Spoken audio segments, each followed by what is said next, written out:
everyone, Novels Wonderland here. Thank you all for the love and support you've shown me and the channel. Oshi no co-starring with Kana Arima chapter 29 to 38. Broken, but running 1656 words and overwhelming, sky-toppling surprise had come crashing down squarely onto the heads of everyone at Ichigo Production. And it had crashed down good and solid, too, leaving both Saito Kyoko and Aqua Hoshino with a feeling that none of this was real. Regarding this, Minami Yuji, who was picked up and brought back over to Ichigo Production the very next day, felt a touch of surprise about it too. It wasn't that he lacked confidence in his own abilities.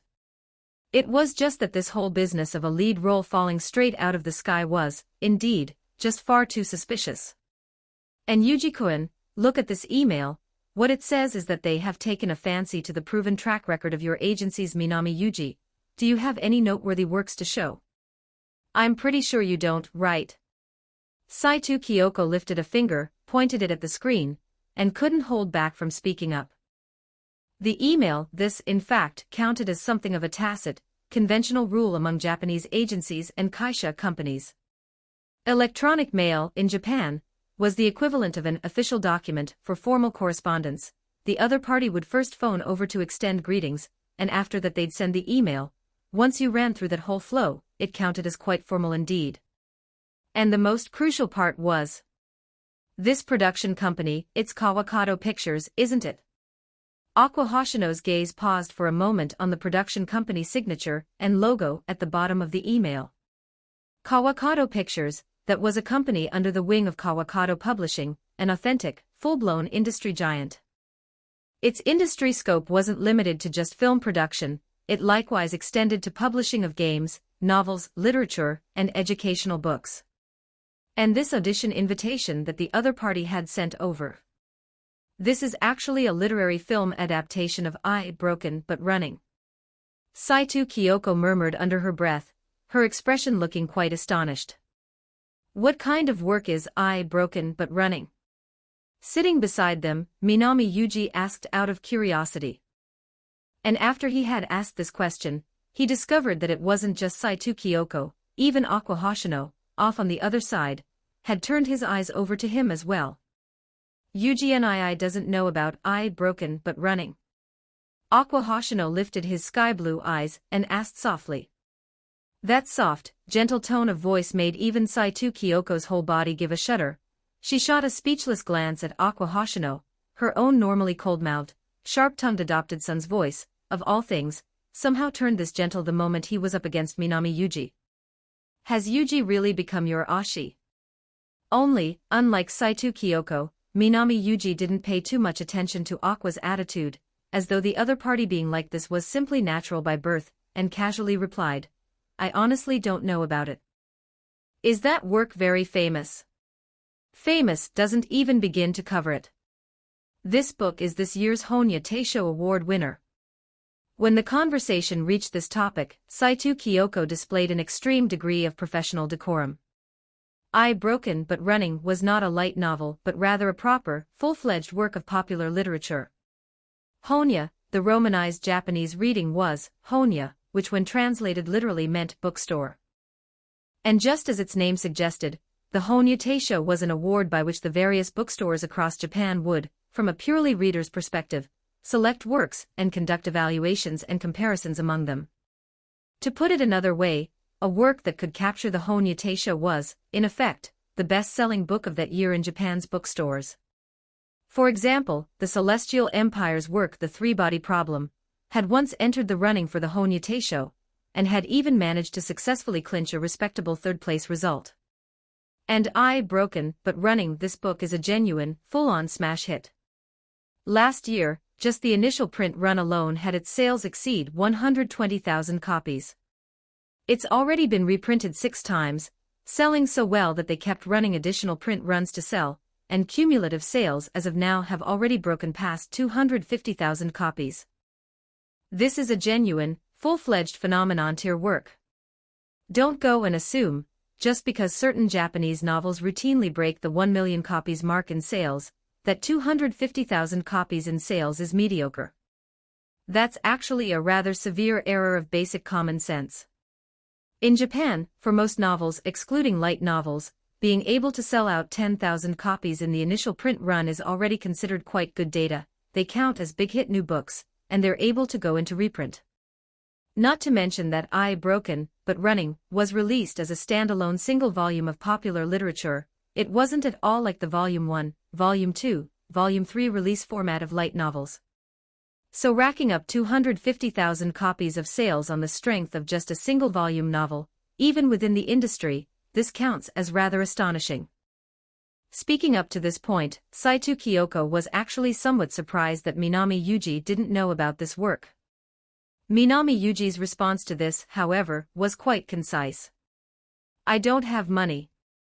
That's right, physical books over here in Japan, excluding light novels and bunkabon paperbacks, aren't like in the Celestial Empire.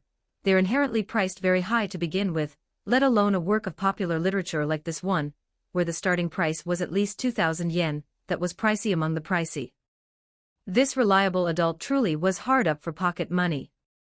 Saito Kyoko opened her mouth, then in the end lowered her head. I'm sorry. She didn't herself know why she was apologizing, but upon hearing those words from Minami Yuji, she always felt as though she absolutely had to apologize. It's fine, I get the picture, more or less. Minami Yuji wasn't the kind of person to mind details like that. And after Saito Kyoko's breakdown, he had also come to roughly understand the current situation.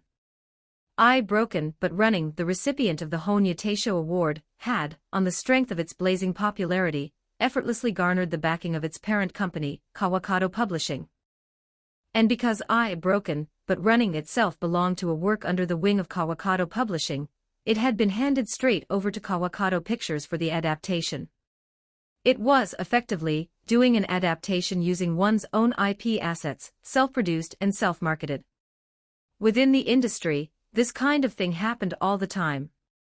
But even so, it still didn't quite make sense why Kawakoto Pictures would offer an audition opportunity to Minami Yuji, an unheard-of, obscure koyaku. Surely they couldn't claim that, out of the boundless sea of humanity, they had just spotted Minami Yuji's talent. That would be way too much of a stretch. Just as everyone was caught up in pondering this, a voice suddenly rang out from beyond the door. Actually, it was I who recommended Yuji-kun to the original author. The group reflexively lifted their heads to look. Only then did they realize, a middle-aged man wearing glasses was standing in the doorway, and at this moment, he was smiling at them gently. You are the screenwriter of She and Him. Yamashita Keiji-sensei. Living up to her status as a woman who'd been rolling and tumbling through the industry for 2 years, just one glance at the other party, and Saito Kyoko already recalled his name. Hello there, Kyoko-san, I'm sorry for bothering you in the midst of your busy schedules. Yamashita Keiji nodded his head at Saito Kyoko with a smile. It's nothing, Yamashita-sensei, please have a seat. Saito Kyoko hurriedly moved aside to clear a spot. You had to understand, Yamashita Keiji was a screenwriter of considerable industry-wide renown, a proper, full-fledged celebrity. Even though she didn't know why he had come over to Ichigo Production, with such a famous person suddenly showing up at the agency, of course she had to receive him as best she possibly could. What if she managed to put him in a good mood, and he took a fancy to one of their agency's artists, and threw a few roles over to them? This was a huge opportunity. She absolutely had to seize hold of it. However, what she hadn't expected was that Yamashita Keiji merely smiled, and waved his hand dismissively. No need to go to so much trouble, I'm just here to say a couple of words, I'll be off as soon as I've said them. No, basic courtesy is still a must. Saito Kyoko stood up and on her own initiative turned around to fetch the tea set beside her. However, in the very instant she had turned back around, clatter, the teacup that had been right at her hand tumbled down onto the carpet, letting out a dull thud, and Saito Kyoko was left standing frozen. Because she had just witnessed an utterly inconceivable scene. She saw that Yamashita Keiji had already walked up to stand in front of Minami Yuji, and in the next moment, he bent his body over and bowed deeply. Together with that, came his apology-laden voice. I'm sorry. She reached out a hand, rubbed her eyes, then blinked, and then rubbed her eyes once more. Because Saito Kyoko simply could not believe what on earth she was looking at. An industry-renowned screenwriter. Bowing to an 8-year-old koyaku. And saying "I'm sorry" on top of it. Are you for real? Read more, Walnut-chan New History, Samsara Game, starting in the long dark with my waifus help us hit our community goals. 100 Power Stones equals +1 bonus chapter for everyone. Chapter 30. Only Yusi 1755 words. The way Yamashita Keiji had suddenly bowed in apology left Saito Kyoko staring in dumbstruck shock. After all, within the industry, the food chain, the hierarchy of superior and subordinate, and the web of personal favor relationships were all crystal clear. The big monster agencies got to trample on the small agencies, and what's more, the small agencies being trampled even had to clap their hands and applaud, saying what a fine stomping it was. Let alone someone like Yamashita Keiji, a scriptwriter with an established reputation on the outside, apologizing to an obscure, no-name 8-year-old koyaku. To put it bluntly, have you ever seen an adult bow at the waist to a small child? If the matter of Yamashita Keiji bowing to Minami Yuji had already been enough to make Saito Kyoko feel utterly thrown, then what Minami Yuji did next left her entire mind in a complete fog. She saw Minami Yuji, who had been drinking water, slowly set the water bottle down. "I do not accept your apology," he said. "No way. Yuji-kun, aho. What on earth are you saying? What is that supposed to mean, I do not accept your apology? The person standing in front of you is Yamashita Keiji, you know.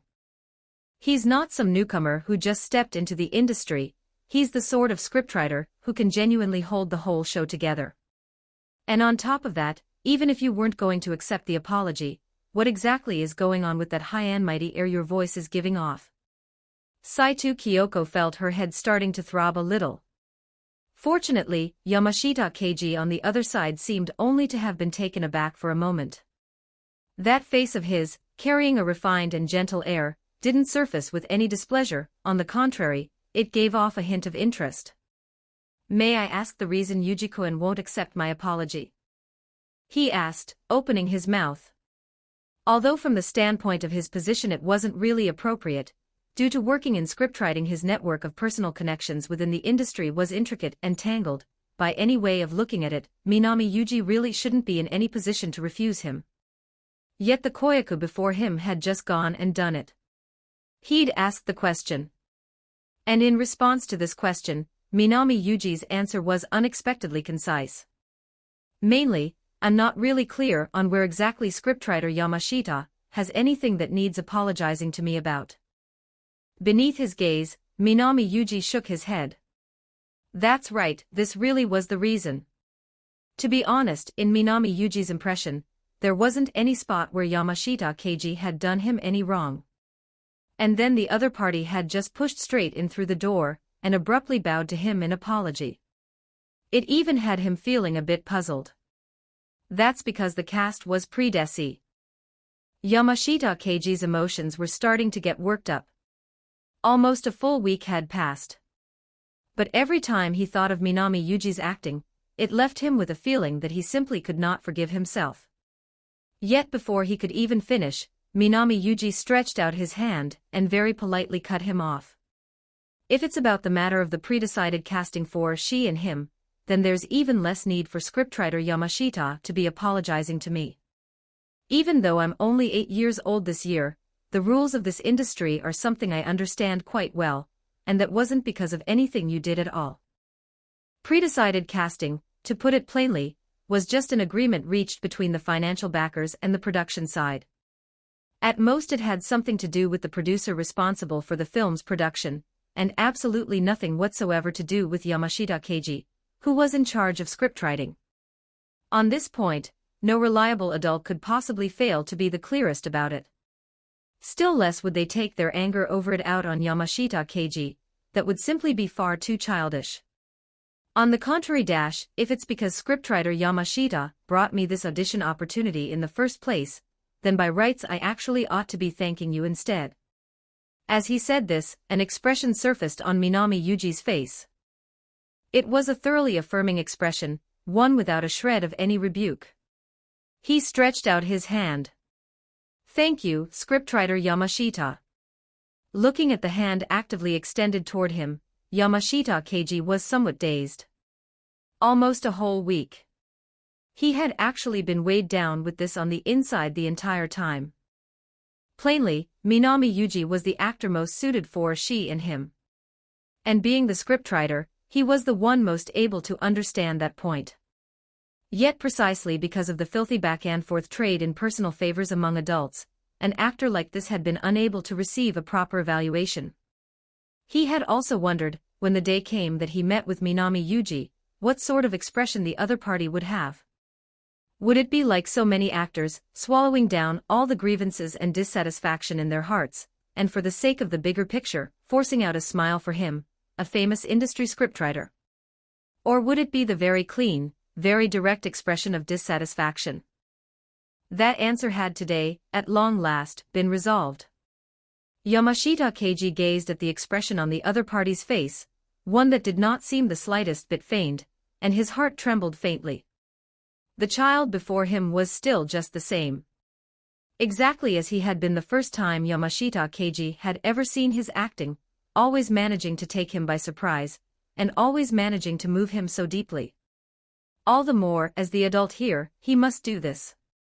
But even so, I still want to express my own remorse to you, and likewise to thank you, Yuji-kun, for letting me find my way back to the original heart I had when I first stepped into the industry.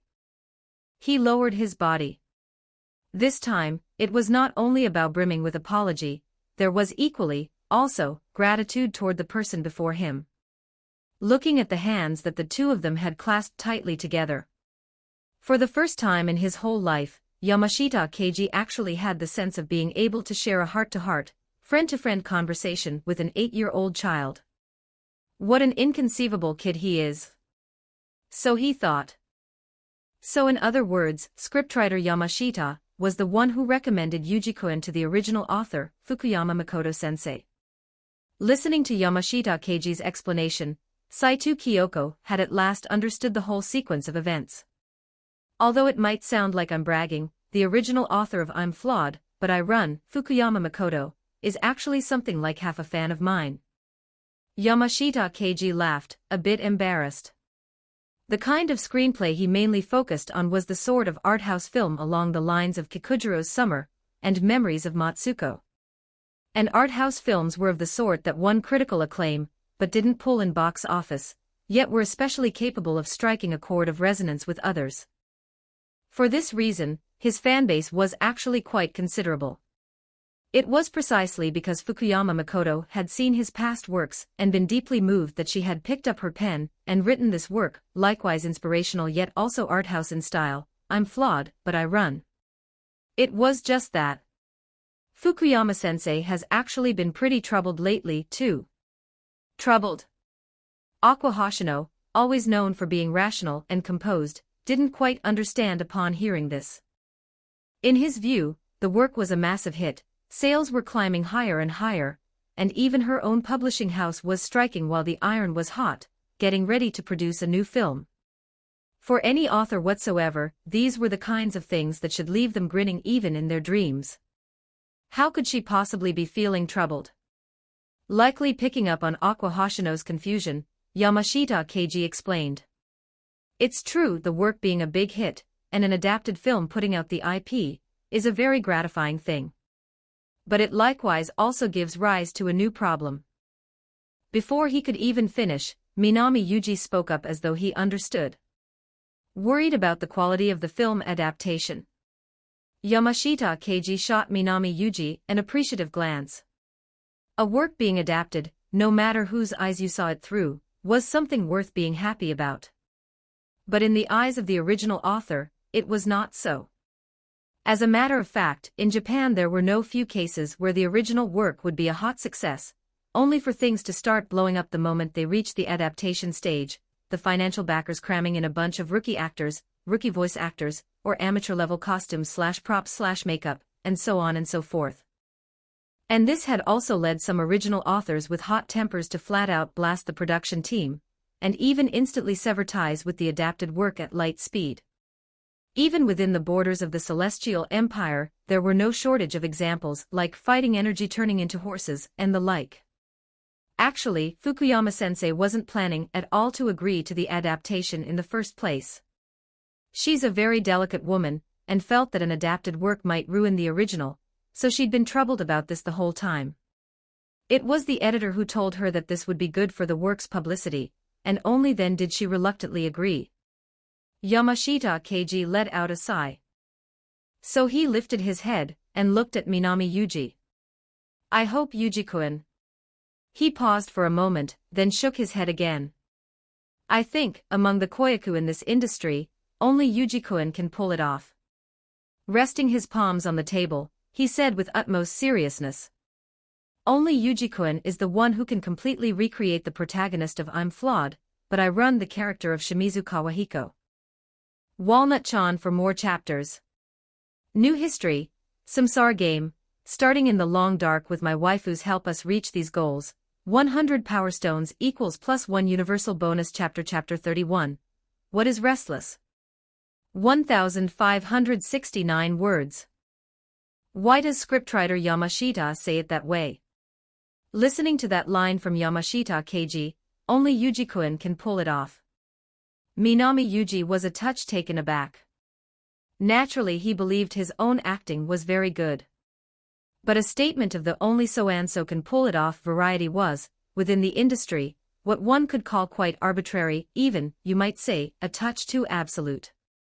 After all, the actors within the industry were, you might say, beyond counting, and the same went for koyaku. So long as the golden iron triangle of director, scriptwriter, and producer were willing to go and pick, they ought to be able to find one or two koyaku that fit the acting requirements. To put it bluntly, the Japanese industry had never had the concept of without such and such actor, the work can't go on. For this reason, this question of Minami Yuji's was perfectly normal. Only, in response to this question of his, Yamashita Keiji simply gave a small smile, and opened his mouth. Yuji-kun probably hasn't read the original work of I Broken but Running, I suppose. There was nothing shameful about it, so Minami Yuji simply nodded. Hasn't read the original. But what's that got to do with acting? Then it's perfectly normal that you don't understand. Yamashita Keiji raised a single finger, and laid out his explanation. Because the demands the role of Shimizu Kawahiko makes on acting, the demands it makes on a koyaku's acting, are simply far, far too high. Within the industry, aside from a small number of directors with a perfectionist streak, most directors actually didn't have such terribly high demands when it came to koyaku acting. Generally speaking, all they would require was that the koyaku's every movement look like that of a child, and they wouldn't excessively nitpick over their acting. After all, for a child's acting to surpass that of adults whose age and life experience were many times their own was, in and of itself, an extremely difficult thing. Geniuses like Arima Kana or Sakurajima Mai were a minority within the minority. But this time was different. The protagonist of I Broken but Running, Shimizu Kawahiko, was in himself a role that posed quite a challenge in terms of acting. Because in the original work, Shimizu Kawahiko was a child who had had a brain defect ever since he was small. His left leg moved in a twisted, sluggish way, unable to stretch and extend freely as a normal child's could. His walk was crooked and unsteady, and even his mouth couldn't be controlled well when he spoke. And these elements of body language, on down to the expression on Shimizu Kawahiko's face with every single line of dialogue he delivered, were all immense challenges to the acting of any koyaku playing this role. Even for some adult actors, playing this sort of role, one with something like brain defects and bodily impairment, was a considerable challenge in itself. For instance, exactly where does your physical impairment show itself? Your left foot is crippled, so you can't move freely, yet through what kind of physical form do you let that come across naturally, without making the audience feel you're putting it on? Not to mention that during filming there were also various timings, shot length, camera positions, and so on, that the actor had to grasp. Steps too quick would cause the shot, during filming, to be over too fast. Walking too slowly might cause the whole shot to drag on too long. From these things alone, One could see clearly just how difficult playing this role well really was. Let alone for koyaku, who were generally 7 or 8 years old, and at most a little over 10. And that is also the most important reason, as I mentioned before, that Fukuyama-sensei wanted to refuse the film adaptation. Yamashita Keiji let out a faint sigh. A male koyaku capable of playing Shimizu Kawahiko well was simply too hard to find. Fukuyama Makoto had even bluntly stated to him outright that she felt there was no koyaku within the industry who could recreate the Shimizu Kawahiko she had in her heart. So that's also the reason I came knocking on your door of my own accord. Because I am hoping that Yuji-kun will be able to act it out. His voice paused for a moment here, but very quickly grew firm once more. To act out the Shimizu Kawahiko in Fukuyama-sensei's heart. Standing as he did within the industry, he had seen far too many expressions on original authors' faces in the wake of seeing the wretched quality of an adapted work. That helpless yet resigned, compromising, sorrowful expression. Not to mention, he had been through this kind of thing countless times himself, like this very instance, where the script he had poured all his effort into, she and him, had only just been written when the lead role had been predecided by the financial backers, with no regard for reason. As the scriptwriter, he hadn't had any say in the matter whatsoever. And Fukuyama Makoto was half a fan of his, and even more so, his friend. He really didn't want to, and wasn't willing to, see his friend going through within this industry the very same thing that he himself had gone through. Speaking up to this point, Yamashita Keiji closed his eyes, and heaved out a heavy breath. Recalling those experiences that even he himself found revolting weighed his mood down too. And it was right at that very moment that, sitting on the sofa, he was able to feel someone patting him on the shoulder with their hand. He opened his eyes, and a flicker of incredulity surfaced on his face. Because the black-haired koyaku was standing right in front of him. Those jet-black eyes were fixed on him, staring without so much as a blink. Yuji-kun. Leave it to me. Thumb raised. The black-haired koyaku in front of him spoke to him in just such a way. Yamashita Keiji had taken his leave. Before leaving, he had even specifically left behind a copy of the original work of I, Broken, But Running for Minami Yuji. In his own words, reading the original work could deepen an actor's understanding of the original character's emotions. It had to be said, Yamashita Keiji really was a fine scriptwriter, and he understood quite well that, in order to grasp a work as quickly as possible, it wasn't enough to merely read the script. It was even more important to also read the original work, so as to come to understand the inner core of the characters in it. Only the difficulty of the role of Shimizu Kawahiko really is enormous, isn't it? Saito Kyoko gave a small sigh of exclamation. As the agency's president, she was quite a responsible one, and so had naturally read the original works of plenty of big-hit pieces like I, Broken, But Running. So with regard to Yamashita Keiji's words, she was in considerable agreement.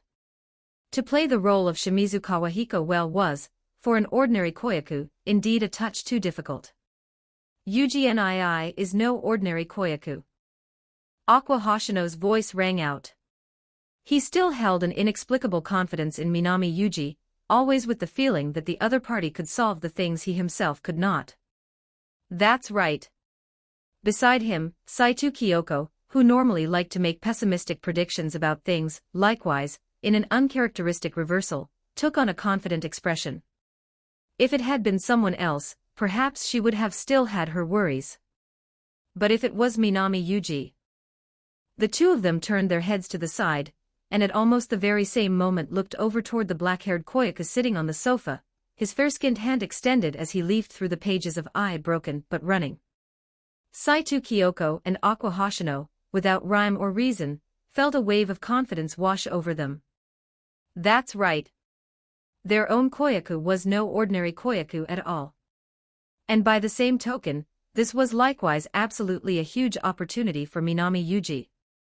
Whether he would be able to land this lead role opportunity this time, and then make a name for himself in one fell swoop. It all came down to how thoroughly he could study the original work and the script over these coming few days.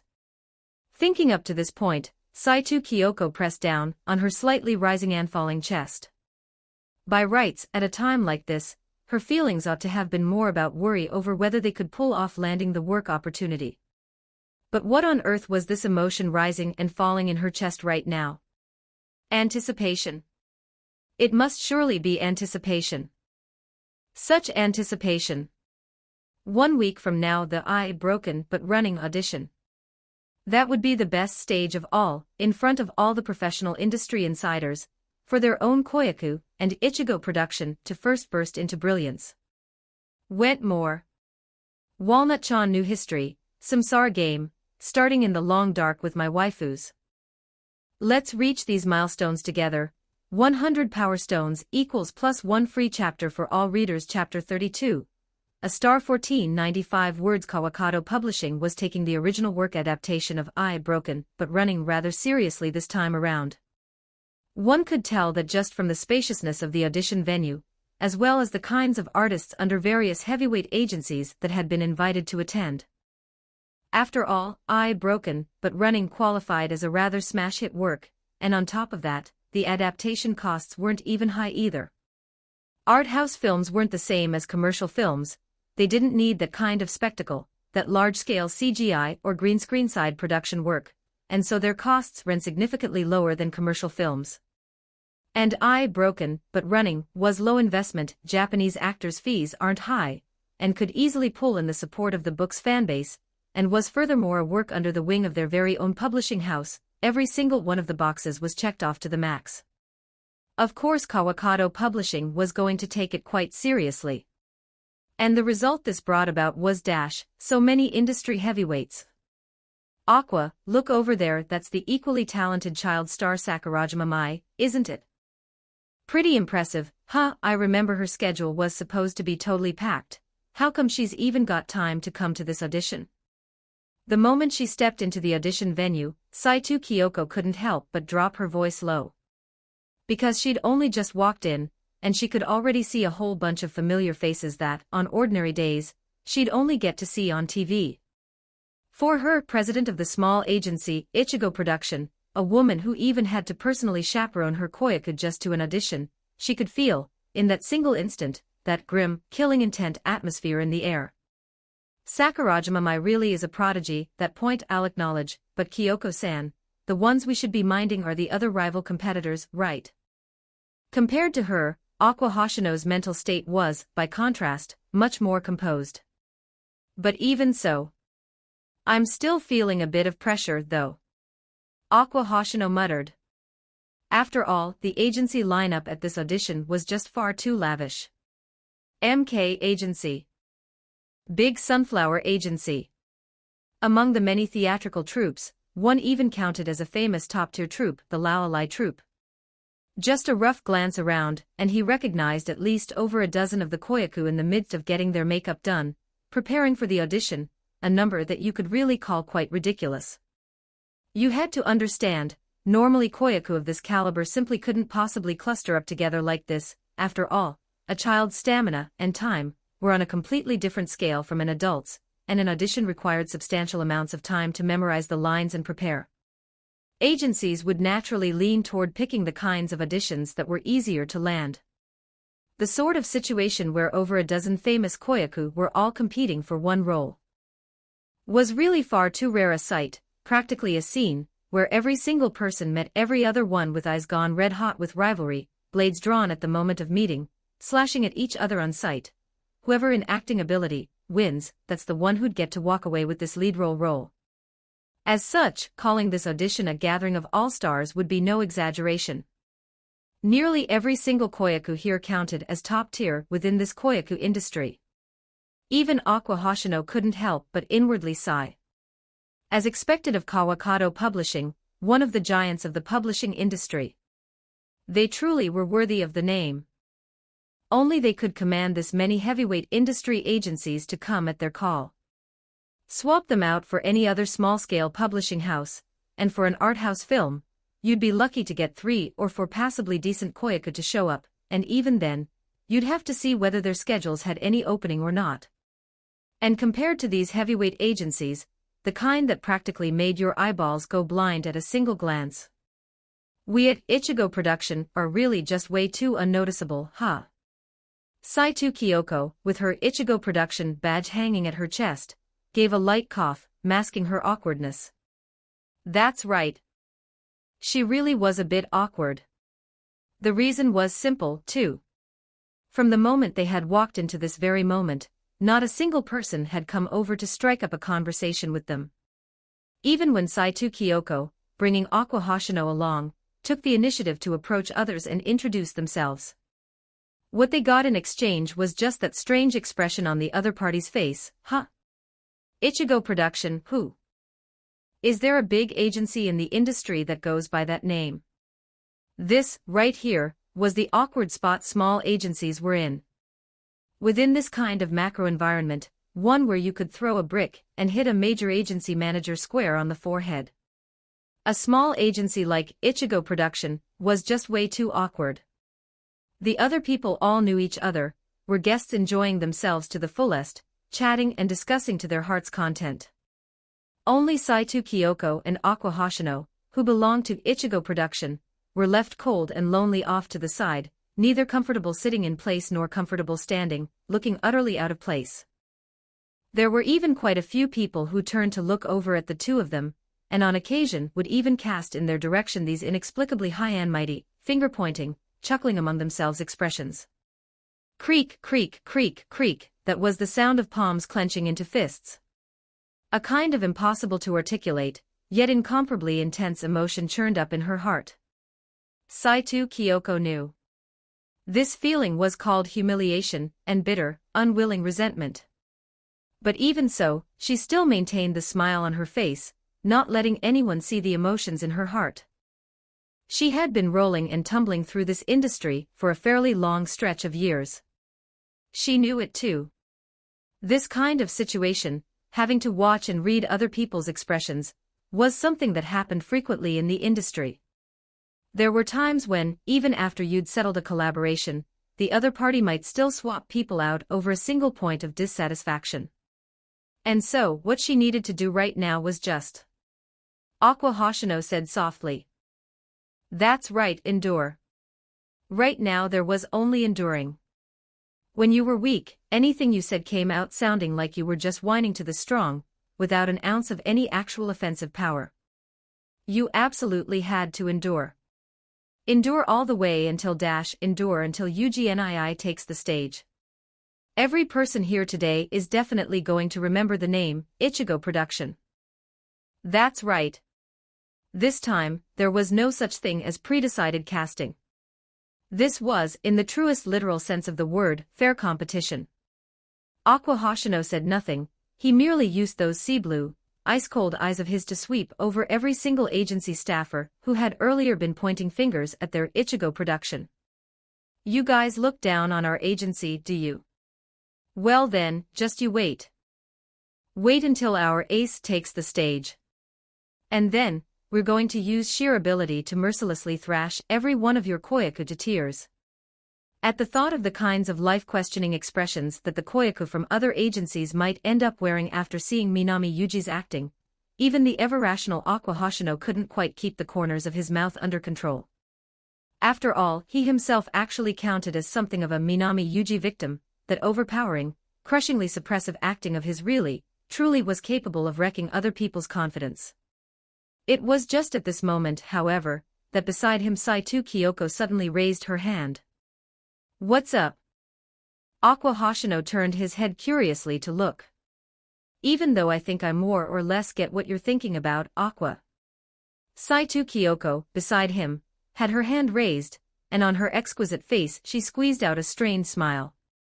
Our agency's Yuji-kun seems to have gone missing. Aqua Hoshino blanked out for a moment. Those jewel-like blue eyes of his first glanced once to the left, then once to the right, then back over to the left again, and finally, he hissed out a breath through his teeth. Because he'd just discovered something. Minami Yuji did seem to have actually gone missing. Hold on, for such a good-sized, perfectly fine and whole person, how could he have just up and vanished? The audition was just about to start. Walnut-chan new history, samsara game, starting in the long dark with my waifus help us hit our targets. 100 Power Stones equals plus 1 free chapter for all. Chapter 33. Isn't the original author just too pitiful?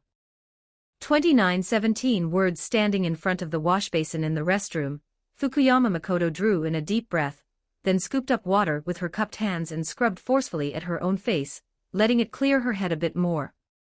For this kind of audition for an adapted work, the original author would have the standing to observe, and would even hold a certain degree of say in directing the casting of the main roles. Yet even with that power held firmly in her grasp, Fukuyama Makoto still felt a strong sense of unease in her heart. How to put it? Maybe it was a sixth sense. Or perhaps just her own personal anxiety. Fukuyama Makoto just couldn't shake the feeling that this audition wouldn't go particularly smoothly. Because director Tachibana, who was in charge of the casting this time, had already given her a heads-up before the audition, he hoped she would keep her expectations level-headed, and not have overly high expectations for the acting of the Koyaku at this audition. After all, the role of Shimizu Kawahiko was simply far too hard to act. It was really not a role that a Koyaku could handle. Likewise, Fukuyama Makoto's own rational mind was telling her too, even with so many heavyweight agencies in the industry having been invited, this film adaptation might still end up bombing in the end, and she ought to accept that reality more rationally. Maybe just being able to do an adaptation, being able to make money off it, ought to be enough. But how on earth could that be enough? Fukuyama Makoto raised a hand and slapped it down hard against the edge of the washbasin. Women were inherently more inclined toward the emotional side of things. Not to mention a female author like her, devoted to popular literature, her inner self was even more so, otherwise she wouldn't have been able to write Broken But Running, a work that had moved its readers. She only wanted to see the Shimizu Kawahiko she had in her heart. Not the kind of Shimizu Kawahiko who stayed merely on the surface. This was her own willful side. But as the author of the original work, what was wrong with her being a little willful? Yet how could society possibly change for the sake of one single person's willfulness? Going up against a heavyweight publishing house like Kawakoto Publishing. Even if she was a newcomer with potential, all she could do was bite her teeth shut and deceive herself into agreeing to this adaptation. For the sake of this very matter, Fukuyama Makoto had even made a special trip to find the person she had idolized ever since before entering the industry, Yamashita Keiji, and pour out her troubles to him. And she still remembered, in the face of her venting at the izakaya that day, her idol Yamashita Keiji, after downing a glass of sake, had said this: "If that's the case, I happen to know of a Koyaku. I think he can absolutely recreate the Shimizu Kawahiko that's in Fukuyama-kun's heart." The kun here is used as a respectful form of address. And so, to this very day, Fukuyama Makoto still remembered the agency that Koyaku belonged to, as well as what his name was. Ichigo Production, S. Minami Yuji. And it was likewise precisely because of those words from Yamashita Keiji. Fukuyama Makoto had only then made her stance clear to Kawakoto Publishing, that she hoped they would extend a formal audition invitation to Minami Yuji.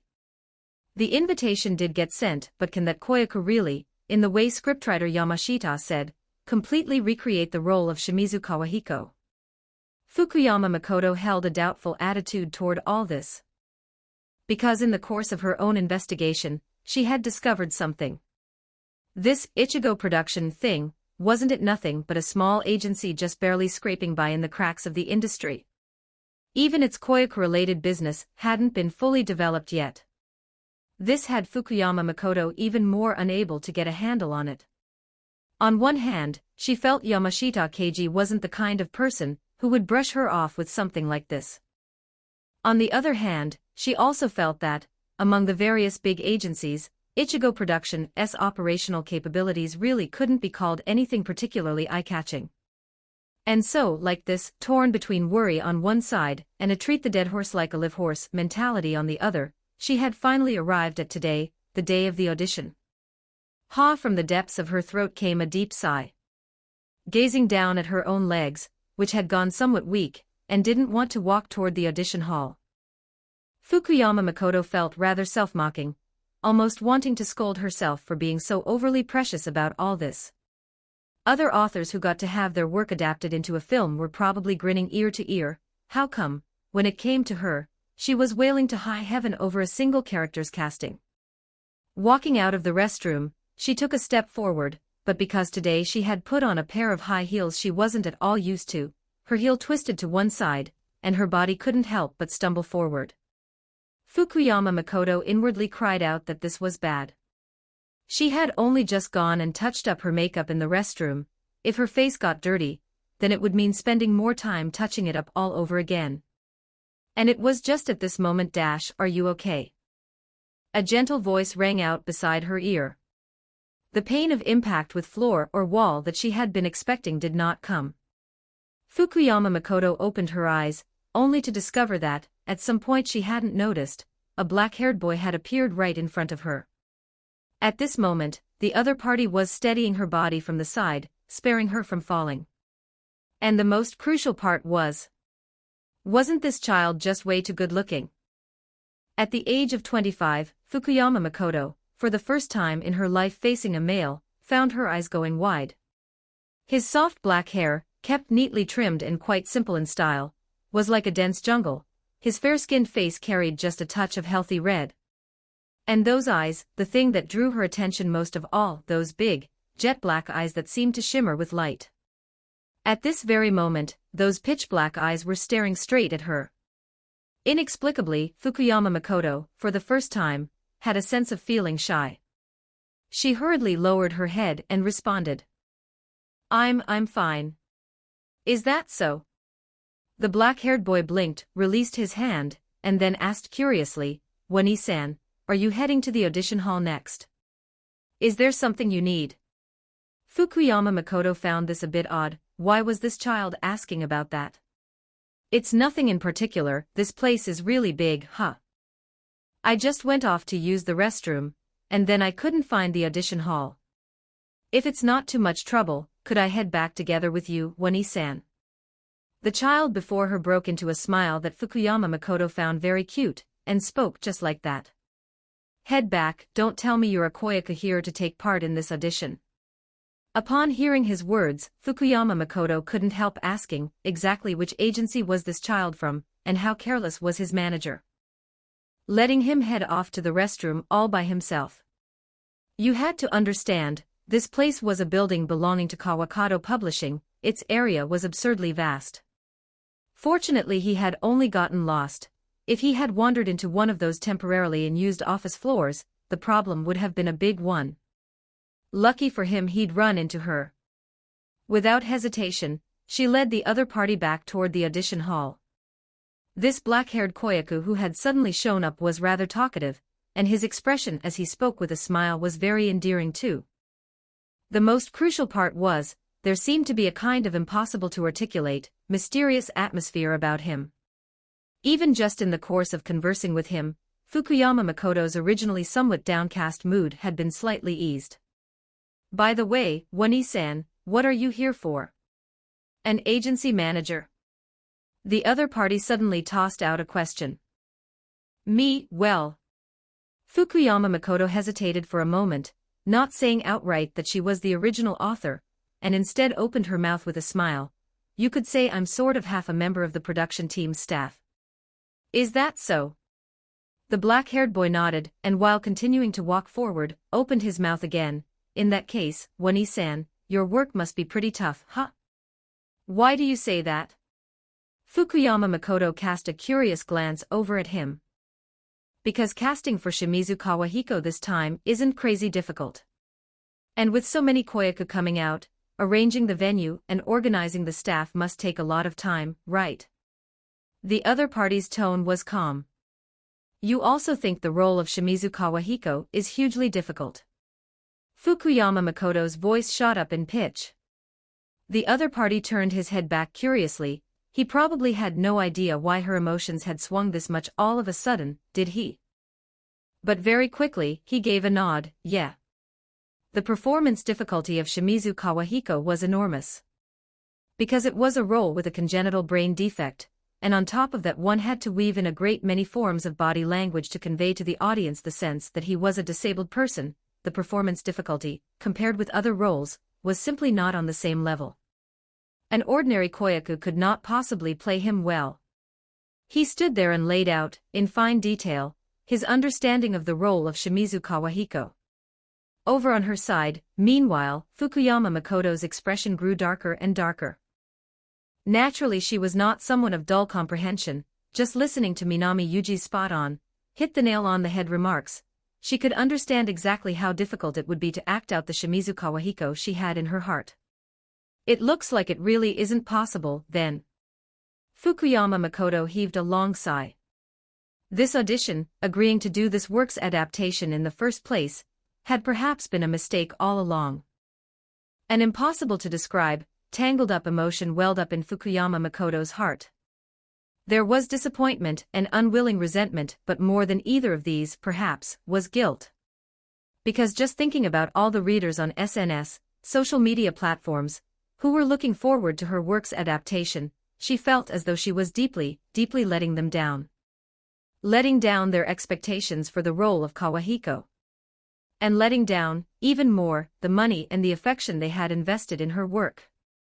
Her expression dimmed, and her head drooped down too. And then she heard the black-haired koyaku's next words. That said, if it's going to be acted out at all, then surely it's better to give it everything you've got, right? Strands of her hair drifting, her head lifting once more, Fukuyama Makoto looked at the black-haired koyaku in front of her, an expression of incomprehension showing on her face. Give it everything you've got. But didn't you yourself just say it's hard to act? It's hard to act. This role was shaped by the original author in a way that makes it really hard to act, but he gave an approving nod. But I've spent more than a week now reading the original work, and I can feel that the original author really, truly was very serious in shaping this character, and put detailed thought into the plot as well. His voice paused for a moment. Since these are characters and plot lines that were created with sweat and blood, if we were to treat them carelessly, then wouldn't the original author be just too pitiful? Too pitiful. Fukuyama Makoto opened her mouth. Even though the other party had only spoken these words in the casual tone of small talk. Yet her own heart was, at this very moment, trembling without stop. Just as the other party had said, in order to write this book well, she had spent her days and nights working out the plot, racking her brains to lay down the foreshadowing. Figuring out every which way to layer the plot one step at a time, not even knowing how many strands of her hair she had lost in the process. Throughout it all, she had no idea how much heart's blood she had poured in. Of course, part of it was for reasons of money and reputation. But likewise, Fukuyama Makoto believed that her readers' acknowledgement of the content of her work was equally crucial. And right at this moment, here in front of her, her reader had acknowledged her. Even though, no matter how you looked at it, this reader's age was a bit on the young side, Fukuyama Makoto still couldn't suppress the surge of emotion in her heart. She lowered her head. If you can think this way, then even if it doesn't end up being acted well in the end, I think Fukuyama-sensei will probably be very happy. Facing the black-haired koyaku in front of her, she broke into a smile. Yes, if everyone could be like the child in front of her, holding this kind of attitude, treasuring her characters, then even if it really did end up being acted out poorly, she felt that she would probably be able to come to peace with it. However, how could that possibly be? Beneath Fukuyama Makoto's astonished gaze, the black-haired koyaku spoke up almost without hesitation, not even pausing for a beat. Since I've been granted the audition, then I absolutely will display the most perfect form of the role of Shimizu Kawahiko. There's no way the original work author Fukuyama-sensei could possibly end up feeling disappointed. On the face of the black-haired koyaku who had just spoken those words, Fukuyama Makoto could clearly sense an emotion. And that was confidence. Confidence. A confidence so thick, so impossible to put into words, that even Fukuyama Makoto herself could be infected by it. As though he absolutely would be able to pull it off. Fukuyama Makoto. Truly, the human heart was the most impossible to fathom thing in the world. Fukuyama Makoto couldn't help but let out an exclamation from the depths of her heart. Just a moment ago she had been so utterly downcast. Yet that thick sense of dejection, the kind that had felt like it might rip her in two, was, at this moment, like fireworks in the sky, dispersing without leaving a trace. She couldn't help but steal another glance at the black-haired Koyaku beside her. Truly an unbelievably strange child. May I ask what your name is? She brought her steps to a stop. Because the audition hall had already come into view. I forgot to introduce myself. My name is Minami Yuji, Wani-san. The black-haired Koyaku ahead of her didn't stop in his footsteps, and likewise, he did not notice the expression of astonishment that surfaced on Fukuyama Makoto's face once again upon hearing his name. So it's you. She murmured to herself. Watching the back of the black-haired Koyaku, who clearly felt not the slightest bit of tension. Fukuyama Makoto's mind suddenly returned to the words Yamashita Keiji had said when he had spoken of Minami Yuji. He can absolutely recreate the Shimizu Kawahiko that's in Fukuyama-kun's heart. Back at that time, she had still thought that the word absolutely had been used in a far too definite way. But now, she felt that her own thinking had, without her even noticing, been changed. What's the matter? Aren't you coming in?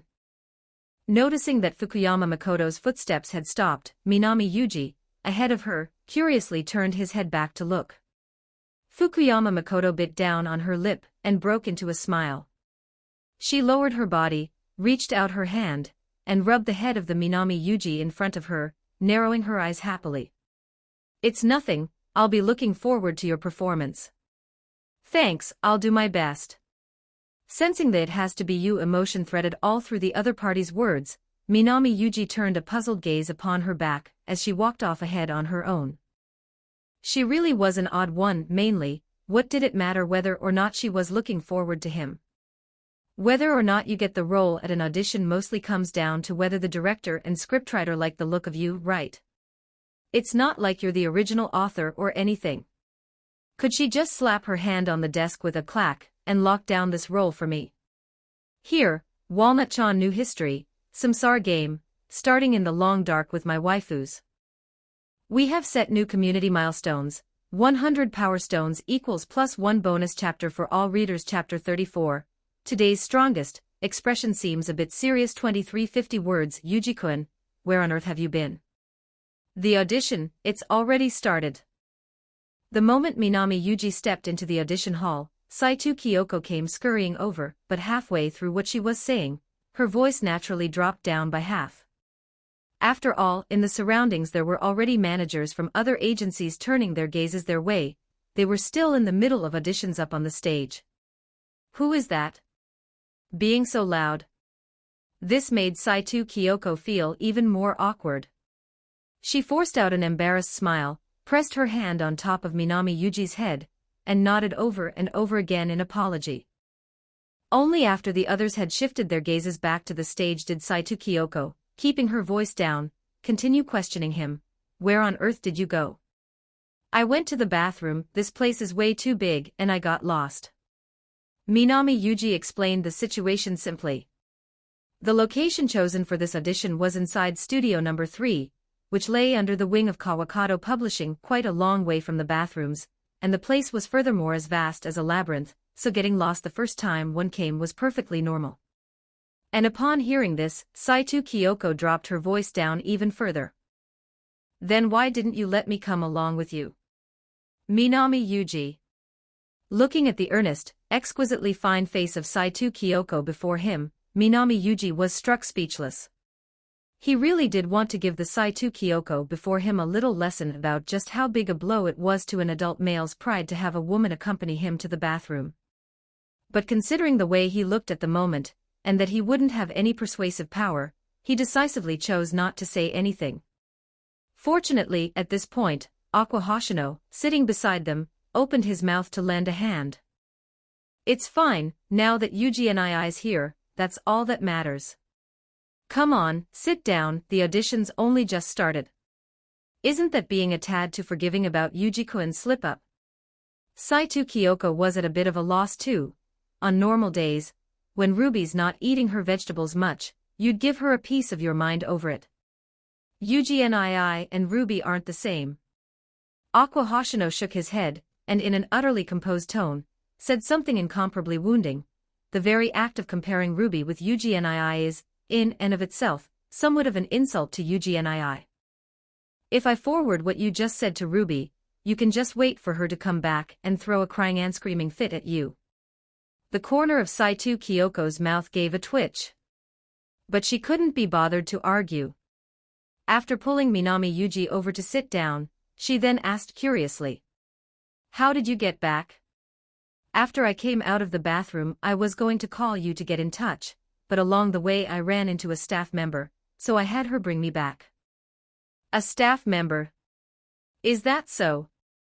Saito Kyoko nodded.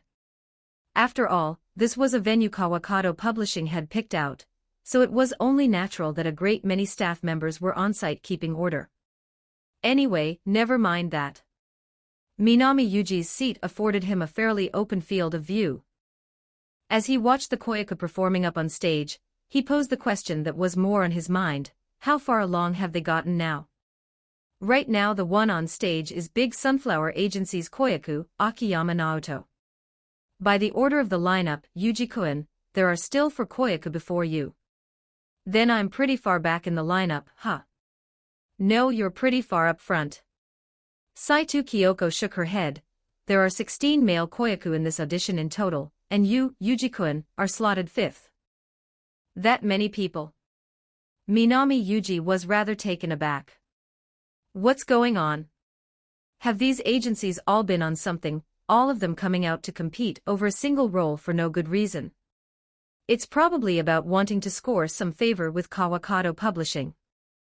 After all, they're a major publisher, the number of anime, novel, and film IPs under them that need adapting is practically beyond count. Doing Kawakato Publishing a face-saving favor this time around, there's no telling whether down the line the other party might pay you back with a big gift and hand you a major role. Saito Kyoko offered the explanation, then hesitated for a moment but added in the end. This is something I really didn't want to say, but Yuji-kun, you've also seen it for yourself. Every one of the male Koyaku in attendance here belongs to a fairly well-known group within the industry. That's right. The male Koyaku present here all counted as members of the most prominent crowd within the industry. And within the entire industry, the genuinely well-known male Koyaku, if you really crunched the numbers carefully, actually only added up to about 20 or 30. Yet this scene had brought in 16 of them in one stroke, and basically all of them were the flagship faces of various major agencies. The competitive pressure of this could not be called anything less than immense. Not to mention Minami Yuji, who was about to take the stage. Even she, off the stage, was feeling a kind of indescribable pressure. Was it because he was feeling nervous, maybe? Minami Yuji didn't say anything more, he simply lifted his head and watched the acting of the Koyaku up on stage. And from Saito Kyoko's perspective, that was actually the normal reaction. Because, not to mention children, even adult actors, when facing competition from this many same-age actors of formidable strength, would probably feel the pressure. Even Minami Yuji, at a time like this, would surely feel uneasy, would surely feel out of his depth, no. And at a time like this, what was needed was for her, the reliable adult manager, to give Minami Yuji some psychological guidance. Saito Kyoko drew in a deep breath, and inside her head she rapidly drafted up a full 10,000 characters worth of material to encourage Minami Yuji. Then, she opened her mouth. Yuji-kun. Beneath her gaze, Minami Yuji turned his head back. It might have been her imagination, but she felt that Minami Yuji's shoulders seemed to be trembling. And this made her gaze grow all the more gentle, made her feel all the more that encouraging the Minami Yuji before her was the thing she ought to do. With a soothing note in her voice, she spoke softly. There's nothing to worry about, Yuji-kun. Even though the number of people competing this time is a lot, both Aqua and we both have faith in your acting. All you have to do is bring out the full measure of your ability, and you'll absolutely come out on top. You don't need to feel nervous. Her words were very gentle, her tone laid down very level, as though by nature it carried that strength to soothe another person's heart. Yes, she didn't want to let Minami Yuji feel pressure or feel nervous. however Auntie Kyoko, what are you talking about? Looking at the utterly bemused expression all over Minami Yuji's face, the gentleness on Saito Kyoko's face couldn't quite hold together anymore. She forced herself to keep on squeezing out a smile. Isn't Yuji-kun very nervous? Just now you weren't even saying anything, and your shoulders were trembling too. No, they weren't. I wasn't saying anything because I was carefully assessing their acting. And besides, since when were my shoulders trembling? Minami Yuji really was at a loss to make sense of it. How was it that he was just here watching some acting, only watching it as he was watching it, and his own manager suddenly starts pumping him up with a pep talk? Forget the pep talk. How did Saito Kyoko even go and construct this whole emotional journey of his being nervous in her head? Feeling the bewildered gaze Minami Yuji was casting her way, a hot, burning sensation came rushing up from Saito Kyoko's neck and surged straight into her face. In that instant she just covered her face directly, not daring to let the other party see her expression anymore. The key thing was, this was just way too ing. Was there anything in this world more embarrassing than going to pat the horse's flank only to hit it on the leg? The Saito Kyoko of before would have said no. But the her of right now finally understood. The thing more embarrassing than patting the horse's leg is when you go to comfort someone, only to discover the person you're trying to comfort didn't need your comforting at all. It was purely a case of you outsmarting yourself. Her originally fair, pretty face flushed all the way to a deep crimson sauce color in this very moment. The main thing was, it really shouldn't have gone this way. As an 8-year-old child, shouldn't Minami Yuji, in this kind of situation, have been at a complete loss, crouched in the corner crying, and then comforted by her, this legendary manager, and then Minami Yuji would pick himself back up, ride the momentum, and take the audition? That was the kind of script that should have been the right one. Boo-hoo, that 10,000 character comfort speech she'd worked so hard to draft up in her head. Saito Kyoko, over on her side, covered her face, and could not rise back up. Aqua Hoshino, here on this side, however, suddenly opened his mouth. It's almost your turn, Yuji nii. That's right. The overall pacing of the auditions was actually pretty quick. Each koyaku got only 2 or 3 shots in which to showcase their own acting. In this kind of situation, it would naturally come round soon enough to the 5th place Minami Yuji. Next up. Number 5, Ichigo Production Minami Yuji. Number 5, Ichigo Production Minami Yuji. Please, following the directions, prepare to head backstage, and wait for our notification to get ready for your audition. From off to the side came the announcement voice of the staff. That voice without a single ounce of emotion in it pulled Saito Kyoko, who had still been in her awkward state from just moments ago, back to her senses. It was Minami Yuji's turn. She and Aqua Hoshino, at almost exactly the same moment, turned to look toward Minami Yuji. On the other party's handsome, adorable face was, as ever, the same composed expression as always. There was no nervousness, either. And no need at all for any comforting. But in a situation like this, where their own agency's strongest was going out into battle, not saying some words of encouragement to Minami Yuji, they felt that didn't sit quite right either. Good luck. You've got to win. Somehow felt not quite right. After all, the two of them probably counted as the people in attendance who understood Minami Yuji's ability and acting the best, didn't they? Landing the role, for him, ought to have been a foregone conclusion to begin with. Perhaps she'd been thinking it over for a minute. Or perhaps she'd only deliberated for around 10 some seconds. Aqua Hoshino was the one who finally opened his mouth. This time, in that consistently calm voice of his, there was a thread of emotion mixed in. Yuji nii, can you make those agencies know the name of Ichigo Production once again, just like back in AI's era? Saito Kyoko didn't say anything. She had fallen silent because of Aqua Hoshino's words. That's right, how long had it been now since the reborn Ichigo Production had last managed to land any lead role work opportunities? And now, they had finally walked all the way back to here. To once again facing an audition for the important role of a lead character. Yet just for sitting there were already people pointing fingers at those few words, Ichigo Production, across their chests, openly showing their disdain. Saito Kyoko thought of it. She did, in fact, have something she wanted to say to Minami Yuji. Because she remembered clearly, back when Minami Yuji had just come over to Ichigo Production, he'd once said this very line. "It'll come back, that era." The Minami Yuji of that time had been quite confident that he could lead Ichigo Production back to that era. And now too, he was still just the same. The time had come for her to make her own stance known. The time had come for her to express her own innermost, true thoughts. So she lifted her head up and looked over toward Minami Yuji. "I believe in you." Yuji-kun is definitely going to take the stage like the final act, climactic demon lord of a story, and then, win this whole thing. Probably picking up on the emotion in Saito Kyoko's words. Minami Yuji, rare for him, was blanked out for a moment. Without even turning his head, he smiled and opened his mouth. "All right." Beneath the round projection lights, the stage of the studio shone in radiant brilliance. Paired together with that black backdrop curtain, it was just like the myriad stars twinkling across the sky. And at this very moment, Minami Yuji stood up. Toward the place where the myriad stars converged. Setting forth. +40 ch. Walnut-chan New History, Samsara Game, starting in the long dark with my waifus. Let's achieve our community goals.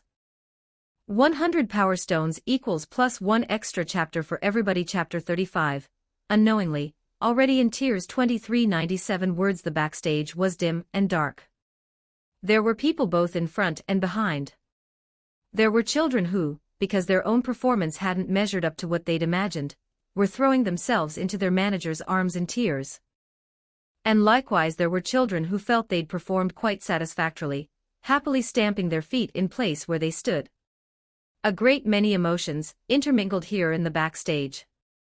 Going by common sense, Saito Kyoko, as his manager, ought to have accompanied Minami Yuji all the way over here to the backstage. But after all, the staff were leading the way, and on top of that, she had already said that sort of "I believe in you" line, so Saito Kyoko hadn't followed along. This was, in all likelihood, her own way of expressing her trust. Standing in the shadow off to the side of the stage, Minami Yuji looked outward. Generally speaking, with this kind of film lead role audition, the proper way would be to prepare a small room, and have the koyaku enter, one at a time, to do the audition. But since this was broken but running, a Honyataisha work, and on top of that the koyaku who had come to audition were simply far too many, on top of which there were their parents and managers, a small room simply couldn't hold everyone, so Kawakato Pictures had just gone ahead and used a film studio, turning it into a semi-open style audition. And right up ahead, that was the stage for this audition. Number 5, Ichigo Production S. Minami Yuji, it's your turn. The emotionless voice of the staff member rang out. Minami Yuji stepped forward, officially setting foot on the stage of this audition. At the very same moment, from down below came the small, fragmented, yet incomparably clear murmurings of discussion. Ichigo Production. What agency is that? That name, Minami Yuji, how come I've never heard of it at all? Is there even some famous koyaku in the industry by that name? Feels more like a koyaku from some small agency just coming out to get a taste of on-the-spot experience, doesn't it? These voices, gathering together, there was confusion among them, and curiosity too, but more than either of those was skepticism. This was only natural. In the eyes of quite a few managers from major agencies, a koyaku from a small agency like Minami Yuji simply did not have the kind of ability to compete with the signature koyaku under their own banners. But Minami Yuji paid none of this any mind. He simply drew in a deep breath, his gaze fixed on what lay ahead. Walking up to here, stepping onto the audition stage, from this point on, it was just him alone. It had to be said, this really had been a long, yet not so long journey. Transferring from Mamashima over to Tokyo. Working hard together with Reiko in Tokyo to keep surviving. Throughout it all, how many slights had he swallowed, how many times had he run into setbacks, How many times had he been looked down on by his previous agency? Minami Yuji could no longer even remember. Tokyo's food really was terrible. The walls had been so thin he could even hear the sounds of the neighbors applauding for love. For a koyaku all alone, without any connections, to try to survive in this industry really wasn't easy. Yuji-kun is definitely going to take the stage like the final act, climactic demon lord of a story, and then, win this whole thing. In his ear, that one line suddenly rang out again. Minami Yuji opened his eyes. And just then he caught sight, down off the stage, of Saito Kyoko, her face full of nervousness, and Aqua Hoshino, who wasn't speaking but who, rare for him, was wearing a grave expression. Taking the stage like a demon lord, huh? He murmured to himself, and then broke into a smile. All right. Then let me show them what taking the stage like a demon lord actually looks like. The mental preparation had long since been completed back down off the stage. Without much hesitation, Minami Yuji stepped forward, lifted his head, and then an expression of astonishment surfaced on his face. Because of all places, in the judging panel he had spotted a familiar face, wasn't that the person he'd just run into in the restroom earlier? And what's more, Fukuyama Makoto. Sweeping a glance over the name badge at the other party's chest, Minami Yuji really was somewhat surprised. Holy cow, this person was actually the original author. Only, inwardly surprised though he was, Minami Yuji still went and gave a self-introduction. Affiliated with Ichigo Production, Minami Yuji. We meet again, Minami-kun, bit of a surprise, isn't it? Fukuyama Makoto, sorting through the script at her hand, broke into a smile. A little bit, yeah. Minami Yuji nodded. He really hadn't expected that wandering off to the restroom would end up with him running into the original author. And under his gaze, Fukuyama Makoto, having put the script in order, didn't hesitate either, opening her mouth to address the director beside her. Director Kondo, I'd like to personally play the opposite role for this child, no problem with that, is there? It can be done, that's fine. Beside her, Director Kondo hesitated a bit but nonetheless nodded. The Japanese industry was, after all, quite respectful toward original authors. Fukuyama Makoto, as the original author, playing the opposite role for an actor's audition was, in itself, not an issue of any great consequence. She wasn't going through the back door, was she? Because anyone with eyes could tell, Fukuyama Makoto clearly knew Minami Yuji. If she gave Minami Yuji extra special treatment during the audition, that would be a real problem. You had to understand, the ones present here were all heavyweight agencies of the industry, pulling strings for Minami Yuji right in front of their faces. Wasn't that slapping all the major agencies in the face? Offending people like that, would they still be able to find actors willing to work with them on future productions or not? Likely having seen Director Kondo's hesitation, Fukuyama Makoto opened her mouth, very straightforward. Please relax, Director Kondo. I won't be giving this child any preferential treatment. Whatever the standard is for the other children, the standard for him will be the same. With that, I can put my mind at ease. The other party having said as much, Director Kondo could only nod, not saying anything more. The two of them having finished their exchange. Fukuyama Makoto turned her gaze back to Minami Yuji as well.